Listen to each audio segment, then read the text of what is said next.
千威，随朕杀敌。魍魉，胆敢湮灭！老夫要你！他们所执行的特别任务是什么？你敢违逆朕？我有金条在，可我们应该是16个人，都在你这边。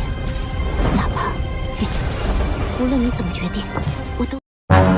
Setelah situasi kekacauan di altar persembahan mereda, Yuho telah mengamati peristiwa tersebut dari kejauhan. Yuho merasa bersedih setelah melihat kematian Debussy. Yuho berjanji jika dia pasti akan membawa kisah perjuangannya kembali ke kerajaan jiwa surgawi. Selain hal tersebut, Yuho juga berjanji akan meneruskan warisan sekte tubuh. Sementara Tang Wutong langsung melangkah maju untuk menggenggam erat tangan Yuho dan memintanya untuk tidak menyalahkan dirinya sendiri. Yuho kemudian mengajak Tang Wutong untuk pergi menuju titik pertemuan. Tak lama kemudian, Yuho tanpa sengaja melihat Jushi membawa Su Tianran, sehingga Yuho beranggapan jika Jushi mungkin akan kembali ke medan perang dalam waktu dekat. Namun Yuho berharap jika mereka tidak akan bertemu di medan perang.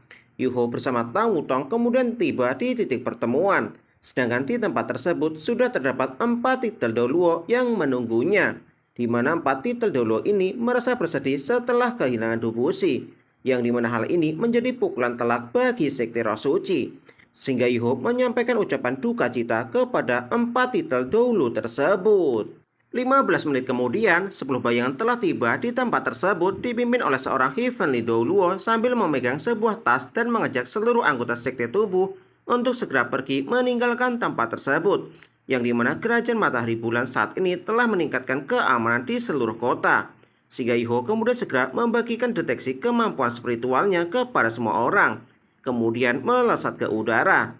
Namun ketika Yuho membawa semua orang ke udara, dia dapat dengan jelas mendengar detak jantung orang ke-17. Menyadari hal itu, Yuho kemudian segera memfokuskan deteksi mata spiritualnya ke arah genggaman Heavenly Sun Doluo, yang dimana di dalam genggaman tersebut terdapat detak jantung bayi yang begitu familiar.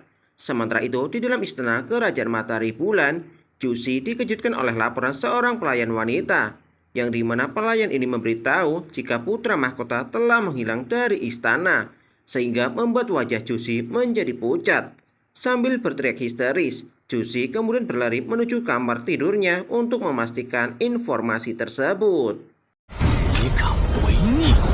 Sementara itu, dalam perjalanan menuju kerajaan Xinglo, meski Yuho sudah dapat menebak identitas bayi tersebut, namun sulit untuk mempercayai hal ini. Dengan wajah sedikit malu, Dolu Matahari Surgawi memberitahu jika mereka tidak memiliki pilihan lain, di mana hal ini merupakan jalan satu-satunya untuk membuat kekacauan di kerajaan Matahari Bulan.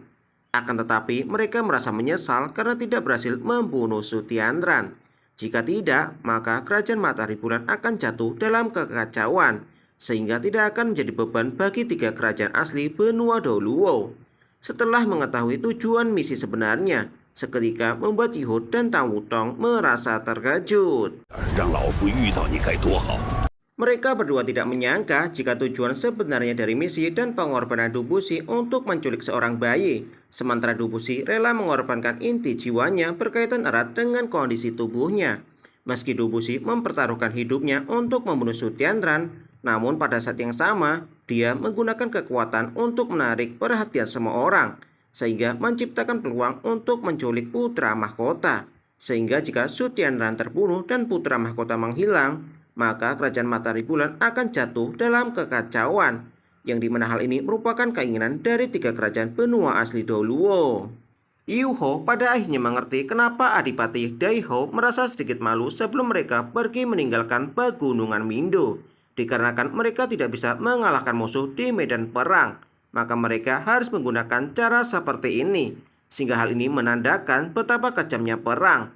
Bayangan Jushi yang hancur diliputi oleh kesedihan kemudian terlintas dalam pikiran Yuhao. Tang Wutong kemudian menyampaikan pesan kepada Yuhao untuk tetap tenang dan memintanya untuk pergi meninggalkan tempat ini terlebih dahulu. 30 menit kemudian, ledakan besar terjadi di kota Radian. Sementara setiap anggota istana kemudian mencari putra mahkota yang menghilang. Di sisi lain, Sutiandran kemudian terbangun di dalam istana kerajaan dengan luka serius dan bersandar di tempat tidur dengan penuh kebencian. Terlebih lagi, jiwanya juga terluka serta lautan spiritualnya hancur. Sambil meluapkan emosinya, Sutiandran kemudian menaruh kebencian terhadap sekte tubuh dan sekte roh suci. Dengan penuh amarah, Sutiandran ingin membunuh semua orang yang berada di sekitarnya.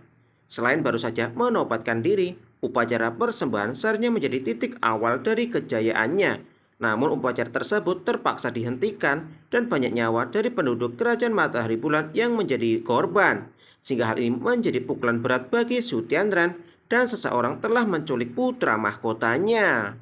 Sutiandran kemudian meminta Jushi untuk berhenti menangis. Sementara sambil berlutut, Jushi meminta Sutiandran untuk menyelamatkan Yunhan, di mana dia saat ini baru berusia 1 tahun 3 bulan.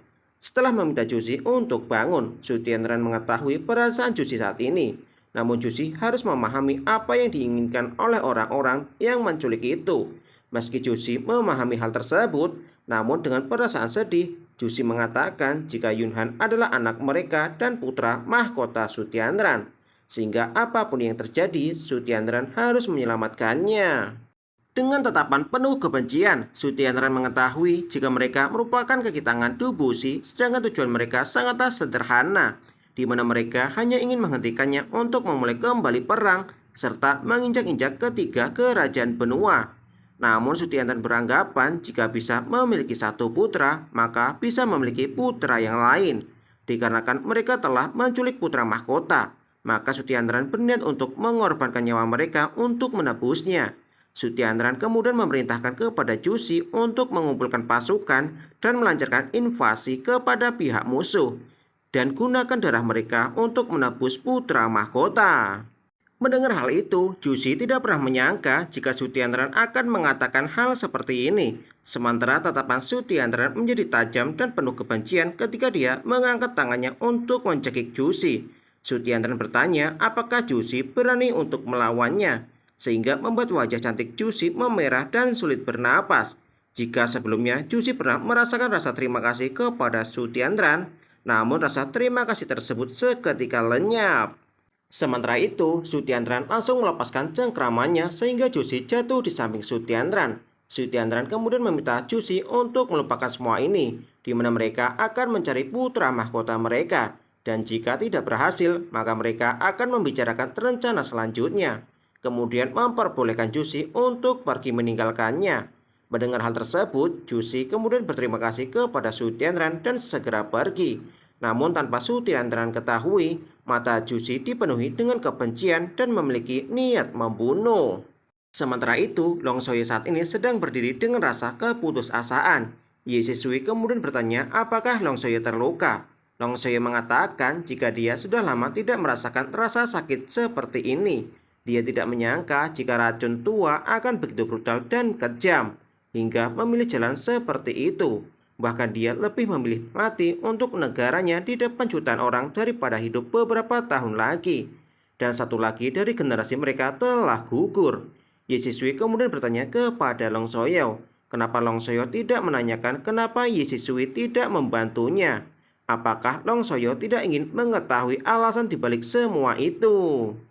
Sambil menggelengkan kepala, Long Xiaoyu mengatakan kenapa dia harus bertanya ketika sudah mengetahui jawabannya. Long Xiaoyu khawatir jika dia mungkin tidak lagi bisa banyak membantu. Namun dengan dingin, Shisui mengatakan jika dia tidak akan menghentikannya jika Long Xiaoyu ingin pergi. Sehingga Long Xiaoyu bisa pergi kapan saja dia mau. Sambil menatap wajah Shisui, Long Xiaoyu mengatakan jika dia pasti sudah pergi sejak lama jika dia mau. Namun karena dia telah berjanji pada saat itu akan menggunakan sisa hidupnya untuk menebus semua kesalahannya di masa lalu, maka dia akan menepati janjinya. Long Xiaoyu kemudian memberitahu kenapa dia mengatakan hal itu, yang dimana kehidupan semua orang pasti akan berakhir. Namun dengan sikap menggoda, Shisui mengatakan jika Long Xiaoyu terluka parah. Mendengar hal tersebut, Long Xiaoyu mengatakan jika dia sangat bahagia merasakan secuil perhatian dan meminta Shisui untuk tidak perlu khawatir, di mana dia tidak akan mati dalam waktu dekat, sehingga masih memiliki beberapa waktu untuk melihatnya, di mana Shisui akan selamanya menjadi wanita yang pernah dia cintai. Tidak berselang lama setelah Shisui menghilang dari tempat tersebut, Wajah Long Soyo kemudian dipenuhi dengan rasa penyesalan. Meski dia sudah lama ingin pergi meninggalkan dunia ini, akan tetapi pada akhirnya dia tetap tidak sanggup kehilangan wanita pujian hatinya. Sementara itu dalam perjalanan kembali ke kerajaan Singlo, Heavenly Sundoluo dikejutkan oleh suara tangisan bayi, sehingga dia langsung menghentikan perjalanan. Heavenly Doluo kemudian tiba di depan Tang Wutong untuk menyerahkan anak tersebut dan memintanya untuk menenangkan bayi tersebut, sehingga hal ini membuat Tang Wutong merasa terkejut.